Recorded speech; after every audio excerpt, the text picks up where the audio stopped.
On February 22, 2022, Russia launched a full-scale invasion of Ukraine, marking a significant escalation in the ongoing conflict that had begun in 2014. This video delves into the origins, key events, and current developments of the war, including the recent summit between Russian President Vladimir Putin and U.S. President Donald Trump in Alaska on August 15, 2025.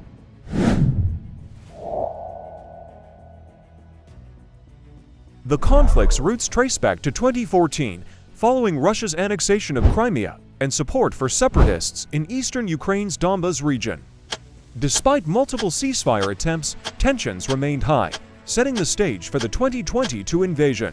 On February 24, 2022, Russian forces launched a multi-pronged attack on Ukraine, aiming to quickly capture key cities, including Kyiv.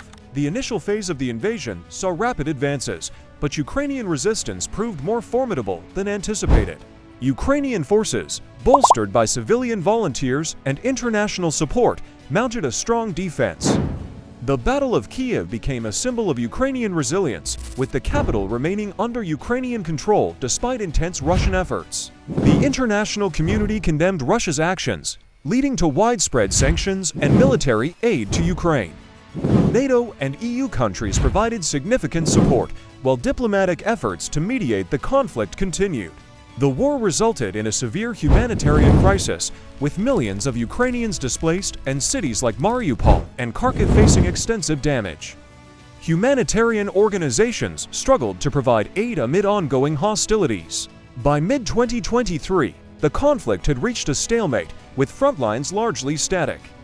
Russia intensified its missile and drone attacks, while Ukraine launched counteroffensives to reclaim occupied territories.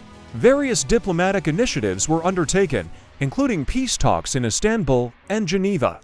However, these efforts failed to produce a lasting ceasefire, with both sides maintaining maximalist positions. The war had significant economic repercussions, disrupting global supply chains, particularly in energy and agriculture. Sanctions on Russia and counter-sanctions led to economic downturns in both countries and beyond. In early August 2025, President Trump announced plans to meet with President Putin in Alaska on August 15 to discuss a potential peace deal, marking the first U.S.-Russia summit on American soil since 1988. Reports emerged that Putin proposed a ceasefire in exchange for Ukrainian control over parts of Donetsk and Luhansk regions. Ukrainian President Zelensky firmly rejected any territorial concessions, emphasizing Ukraine's sovereignty. European leaders expressed concerns over the proposed deal, stressing that any peace agreement must involve Ukraine and respect its territorial integrity. They warned against sidelining Ukraine in the negotiations. The summit took place in Anchorage, Alaska, with President Trump and President Putin discussing various aspects of the conflict. The meeting was closely watched by international observers for signs of progress toward peace. While the summit did not result in an immediate ceasefire, both leaders agreed to continue dialogue. The discussions highlighted the complexities of the conflict and the challenges in reaching a comprehensive agreement. Despite diplomatic efforts, fighting continues in eastern Ukraine, with both sides suffering casualties.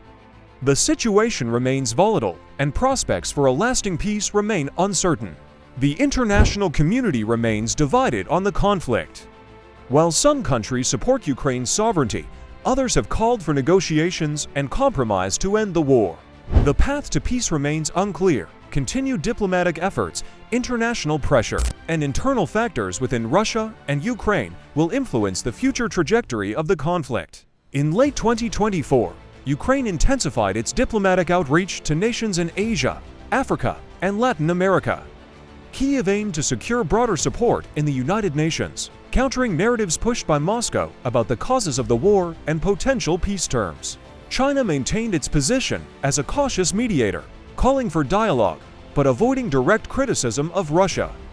Beijing's economic ties with Moscow deepened, with trade volumes reaching record highs despite Western sanctions.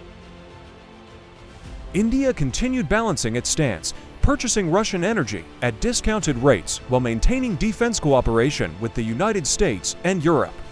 New Delhi argued that its approach aimed to keep communication channels open with both sides. Russia responded with intensified missile barrages against Ukrainian infrastructure, particularly targeting the energy grid during the winter months. Millions faced blackouts, prompting urgent international appeals for humanitarian assistance. The war's economic toll grew heavier, Ukraine's GDP contracted further, and Russia faced persistent inflation and declining foreign investment.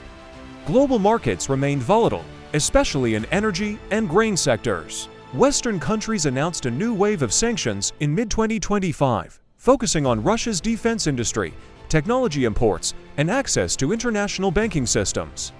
Moscow vowed retaliation and strengthen economic ties with non-Western partners. In occupied territories, reports emerged of increased partisan activity. Ukrainian resistance groups conducted sabotage operations against railways, depots, and communication lines, disrupting Russian supply chains. Peace initiatives remained fragmented, while some regional powers proposed localized ceasefires to allow humanitarian corridors. These efforts were often undermined by renewed hostilities within days. International analysts warned that, without a significant shift in military or political conditions, the war could persist for years, reshaping alliances and altering the balance of power across Eurasia. In the weeks following the Alaska summit, Ukrainian forces increased pressure along the southern front, focusing on regaining access to Black Sea trade routes. Russian defenses remained heavily fortified. Naval activity in the Black Sea intensified. Ukrainian drones and anti-ship missiles targeted Russian supply vessels, aiming to disrupt Moscow's military logistics. Moscow responded with additional naval patrols and airstrikes on Ukrainian port cities, further straining fragile grain export arrangements. Turkey and the European Union renewed talks to stabilize the grain corridor deal. While partial shipments resumed, the agreement remained dependent on short-lived ceasefires. Inside Russia, public dissatisfaction with the war quietly grew. Families of soldiers voiced concerns over extended combat deployments and mounting casualties. In response, the Kremlin tightened information control and launched a new wave of propaganda, framing the conflict as a defensive war against Western interference. Ukraine accelerated domestic arms production, signing joint manufacturing agreements with Western partners to secure a steady supply of ammunition and drones. International lenders pledged new financial aid packages to Ukraine, warning that long-term recovery would require global cooperation and decades of investment. Reports from occupied territories described forced deportations, restrictions on Ukrainian language and culture, and strict limitations on freedom of movement. The International Criminal Court expanded its investigation into alleged war crimes, signaling that accountability could remain a central issue long after the fighting ends. Satellite imagery revealed new Russian troop movements toward the Eastern Front, sparking speculation about a potential large-scale offensive before winter. Ukrainian intelligence warned that Moscow might attempt to overwhelm defenses in the Donetsk region, aiming for a symbolic victory. After the Alaska summit, civilians in frontline towns braced for renewed fighting, with evacuation trains running at full capacity amid fears of intensified bombardments. In Kyiv, President Zelensky addressed the nation, vowing that Ukraine would not surrender a single meter of our land, despite mounting pressures. Meanwhile, Western analysts debated whether Russia's military buildup was genuine preparation for an attack or a calculated move to pressure negotiations. Cybersecurity experts reported a surge in coordinated Russian cyber attacks on Ukrainian infrastructure, targeting energy grids and government networks. Blackouts swept across several regions for hours, disrupting hospitals and forcing residents to rely on emergency generators. The European Parliament condemned the cyber attacks, calling them acts of hybrid warfare and urging NATO to expand its cyber defense support for Ukraine. Russian state media denied involvement, claiming the outages were due to technical failures unrelated to military operations. Behind the scenes, US and EU diplomats held closed-door talks in Brussels, exploring the possibility of a wider sanctions package targeting Russian technology imports. Satellite images showed new Ukrainian fortifications along the southern front, raising speculation about a counteroffensive before winter sets in. Russian forces responded by redeploying elite paratrooper units from Belarus, signaling that Moscow anticipated a major push. In Odessa, explosions rocked the port at dawn, damaging grain storage facilities and threatening global food exports. The United Nations warned that continued attacks on Ukrainian ports could trigger another surge in food prices worldwide. Zelensky met with Polish and Baltic leaders in Warsaw, discussing a joint defense initiative aimed at deterring Russian advances. Russian state TV claimed the talks were part of a NATO plot to encircle Russia, fueling anti-Western sentiment domestically. Meanwhile, U.S. intelligence leaked that Russia was seeking advanced drone technology from Iran in exchange for discounted oil shipments. Tehran officially denied the deal, but Western officials hinted that deliveries might already be underway. In a surprise move, China invited both Russian and Ukrainian envoys to Beijing for informal consultations on ending hostilities. Neither side confirmed attendance, but rumors of a possible breakthrough began circulating, raising hopes and fears across Europe. As autumn approached, Ukrainian forces intensified precision strikes on Russian supply hubs far behind enemy lines, targeting ammunition depots and rail junctions. Moscow responded with a wave of missile attacks on Kyiv, Kharkiv, and Odessa, causing widespread blackouts and damaging critical infrastructure. Civilians were forced to rely on generators, while the government urged citizens to prepare for a difficult winter. In Brussels, EU leaders convened an emergency energy summit to address the growing crisis, fearing a repeat of the shortages and price spikes from the winter of 2022. Proposals included coordinated gas purchases, rationing measures, and fast-tracking renewable energy projects. At the same time, European public opinion became increasingly polarized over the cost of supporting Ukraine amid domestic economic struggles. In Washington, Congress debated a new $20 billion aid package for Ukraine, sparking intense partisan divides. Supporters argued that sustaining Ukraine's defense was vital for global security, while opponents claimed the funds should be redirected to pressing domestic needs. Outside the capital, protests erupted in several cities, with demonstrators carrying signs reading "Peace Now" and "Fix Our Own Problems First." Meanwhile, reports emerged of unrest in Russia's border regions, where families of mobilized soldiers protested heavy casualties and poor supplies. The Kremlin responded by tightening media controls, shutting down independent outlets, and detaining outspoken critics. State television doubled down on wartime propaganda, portraying the protests as Western-backed provocations, further deepening the information divide inside Russia. On the battlefield, Ukraine's counteroffensive reclaimed several villages in the Zaporizhia region, boosting morale and allowing supply routes to open for humanitarian aid.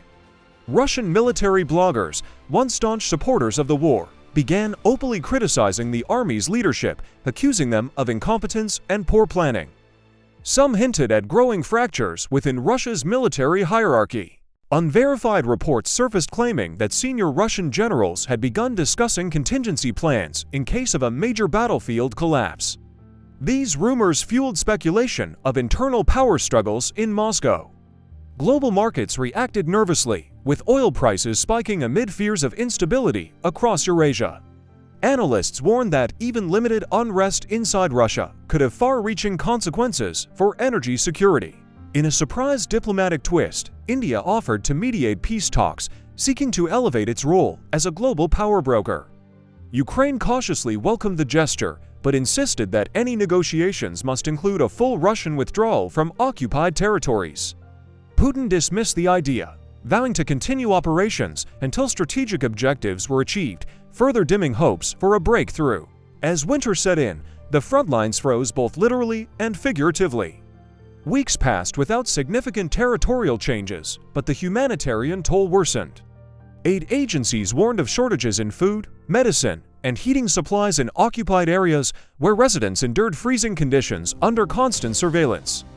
The stalemate deepened frustration on both sides of the conflict. Cyber warfare surged as Western intelligence agencies reported a spike in attacks on European power grids, financial networks, and government systems. Officials accused Russian state-backed hackers of trying to destabilize NATO members and weaken support for Ukraine. In response, European states pledged stronger digital defenses, framing cyberspace as the war's new front alongside land, sea, and air. In early 2026, rumors emerged of a high-level prisoner exchange involving captured soldiers and political detainees. The news sparked cautious optimism for renewed diplomacy, with some analysts speculating it could serve as a stepping stone toward broader negotiations. Yet, just as talk seemed possible, fresh clashes erupted along the Eastern Front, reminding the world that peace remained distant. By late 2025, the conflict had entered a tense and dangerous phase. Front lines shifted only slightly, yet each skirmish carried the risk of triggering wider escalation. Both Moscow and Kiev intensified diplomatic outreach, seeking to rally allies before the harsh winter set in. Humanitarian agencies warned that the coming months could be the most challenging yet, with millions facing shortages of heat, power, and food. The international community prepared for another round of aid deliveries, aware that the crisis showed no sign of ending. Though no peace agreement was in sight, quiet talks continued in undisclosed locations. For the people of Ukraine and Russia, hope remained fragile, carried on the uncertain winds of diplomacy and the belief that one day, the guns would finally fall silent. If you found this deep dive informative, consider subscribing and sharing your thoughts in the comments. Your engagement helps keep important conversations alive and ensures that the world does not look away from those still living through this war.